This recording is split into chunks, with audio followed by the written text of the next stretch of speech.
Things teachers don't do to help bullying. Warning, I do not hate teachers or mean to generalize. This can be taken heavily out of context. I do not despise any profession as a whole with the exception of those that harm others, i.e. assassin, child pornography filmer, etc. This is simply my opinion from my experience that teachers as a whole I notice. Enjoy the video. As someone who has always been a target of bullying for reasons I to this day cannot decipher, it is clear teachers do little to aid those who are struggling, though I feel that a few of that bullying is experienced now, and the worst of it is behind me. It still angers me to see how poorly bullying is handled in America's schools. One misconception is that bullying is mostly concentrated in public schools, but private and charter schools are as rife with bullying as any public school. As the warning has stated, I do not mean to demean any teacher or UFT member. I respect the occupation, so remember the previous statement as I say what I am about to say. Teachers are the most incompetent people when it comes to dealing with bullying, and I'm very unapologetic about this belief. As of 2017, American teachers are very bad at dealing with peer harassment. Now, I'm not saying foreign countries do not have this problem. I am saying I only know things from an American point of view. So, thing number 1, forced apologies. When a bully is caught harassing another student, a teacher or any other worker at the school may tell the student who is the bully to apologize. Worse, they tell the bullied student to accept an apology that likely isn't sincere or genuine. The problem is that forced apology and the sincerity of it all is not there, and forcing the student to accept an apology only creates further resentment. Any apology does not make up for what they have done. Thing number 2, telling them to ignore it. Telling children to ignore the harassment they are facing generally doesn't stop.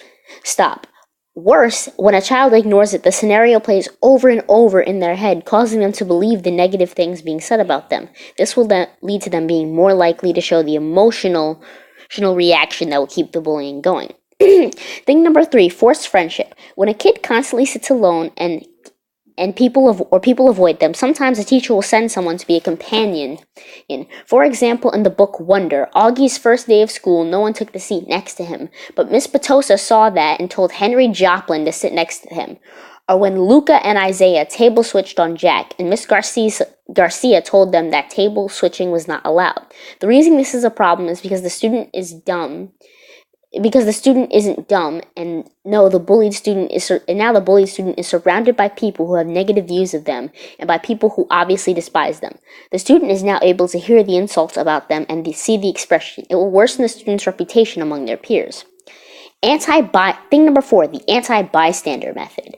While this is more of a school administration thing than a teacher's thing, I'll include it anyway. The anti-bystander method teaches kids to speak up about it, but this method is ineffective because the propaganda, let's be honest, it really is propaganda, used to encourage upstanding is weak, laughable, and so obviously staged it doesn't address the real concern. It tells them to tell some adult, which really doesn't solve bullying. Thing number 5, victim shaming. Bullying and rape have many similarities in this case. Victim blaming places the blame on a victim and worse punishes them for it. Just like in rape, people will say, well, when you dress like that, you should expect that. But in bullying, people will say kids will be kids. A few years ago, a boy was bullied for a My Little Pony backpack, so instead of punishing the bullies, like sane people, they suspended Grayson from school.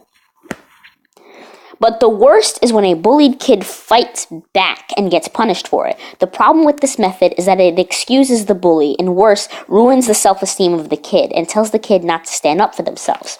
Thing number 6, the absolute worst thing a teacher can do is nothing when it comes to helping bullied kids. It merely shows that they cannot trust teachers, making almost every method used of countering bullying in American schools useless. This is part 1, and I will expand more in later parts.